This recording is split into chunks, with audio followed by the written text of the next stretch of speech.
Let's move on. Matt has just been frantically writing behind you. I'm very worried about what's about to happen to us. Thank you so much.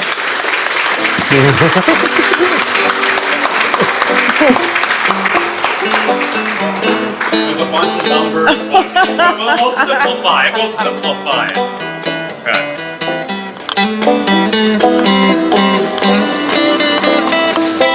There we go.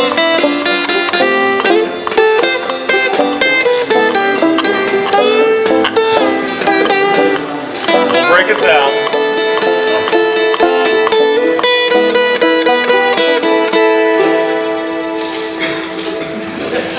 It's got me. Saw too many numbers. Okay. All right, we got a minute on the clock. Well, hold on, Vanya's. Boxing him in. Oh yeah, go for it. You are corralled. All right, here we go. Ready? Yes.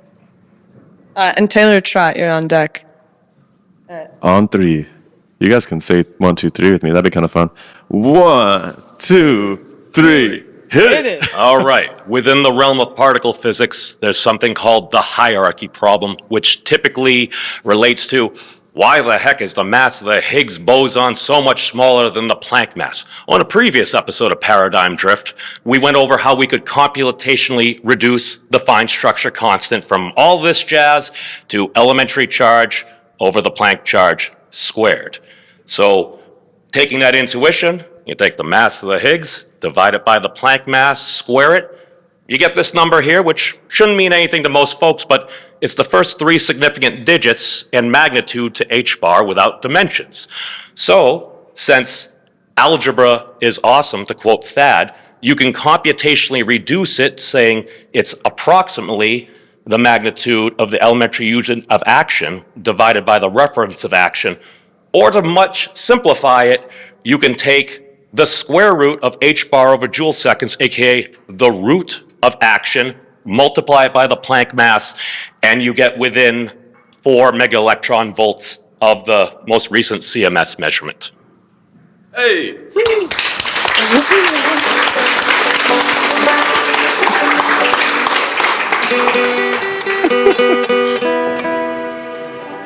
What is CMS? It's the compact mu node. So it's one of the experiments at CERN. Between them and the Atlas experiment, they were the ones that helped confirm that the Higgs boson, or something that we believe to be the Higgs boson, exists. I have not yet managed. I have seen you present 3 times now, I think, and I still have not managed to wrap my head around it. So I will continue to try. Shiloh looks like he's got something to ask, though. I actually just want to know more about you, Matthew. Ask away. So yeah, man. So how did you get into all of this? You seem you're everywhere.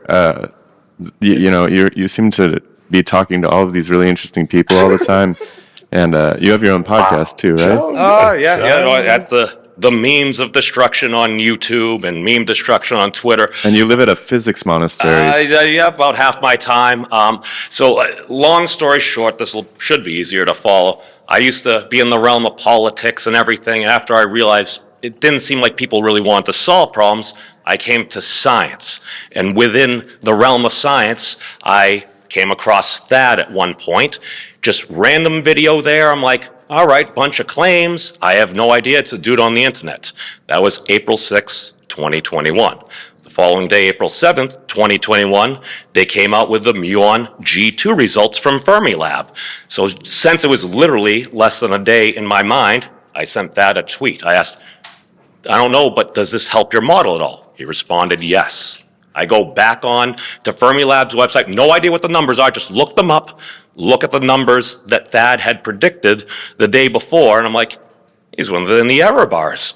What's going on here? So I reached out, I interviewed him several times, he invited me out to the monastery, went out there, and then I was blessed enough to be in a position to spend the past year or 2 of my life going out there and learning what Thad had to teach me.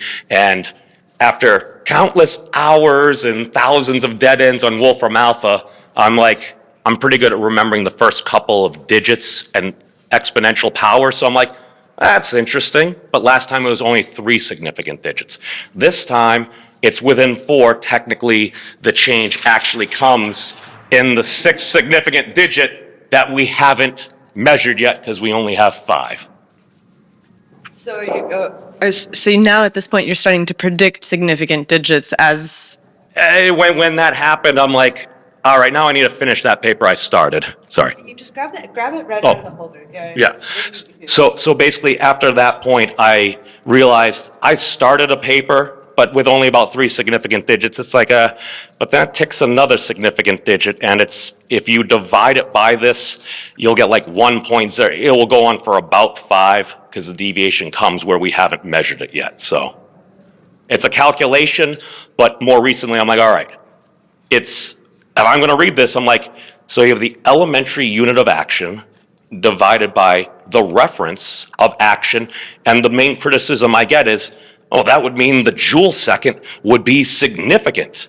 Okay, now, within the units of SI, the meter, it was like, well, is it like, take the North Pole by way of Paris to the equator and divide it by like 1,000,000. That's really arbitrary.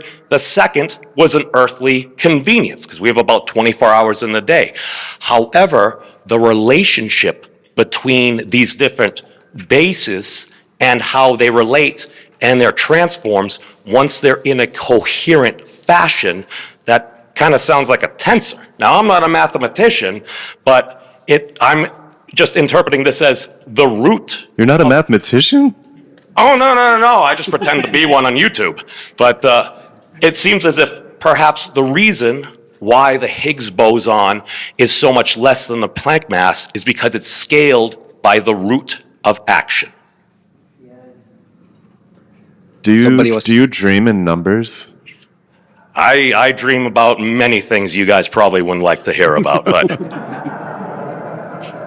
So math, I wonder, we have probably people watching this YouTube video wondering how this will change their lives.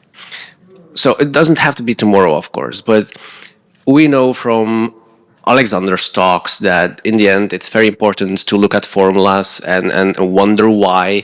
What do you think will happen with your formulas here and how it will change science and everything you do? Okay. As you said, short term, probably not a dang thing. Long term, if we have the ability to have higher precision, we should be able to, with that additional precision and knowledge, as Dr. Unzerker has highlighted, we should be able to engineer more cool things. And at the point where I had interviewed Thad and kind of seen a lot of stuff, it's like, if we have the ability to actually achieve universal replication by knowing how nature works the best we can, why shouldn't we be able to transform things so we can scan the best tomato in the world and we could have a true post-scarcity society where everybody could have that same wonderful tomato and maybe we stop, I don't know, dropping bombs on each other or anything. Personal opinion. Sounds pretty cool. I love it. Is there a clear line for you between the two? Like between being able to map this and then to actually build a technology that allows you to replicate the perfect tomato? I mean, that's a hope and a dream, but if we were able to decode nature, as Dr. Unzerker and a number of folks here have highlighted, the better we understand nature, the more we can help use it, hopefully in a responsible way, to do more great things. I'm just basing that on history. So the decoding of it gives us the ability to then mold it. I mean, ultimately, that's the goal. All right. Well, let's see where it goes. Cool. Thank you. I love it, Matt. Thank you so much. Thanks, Matt. Yeah.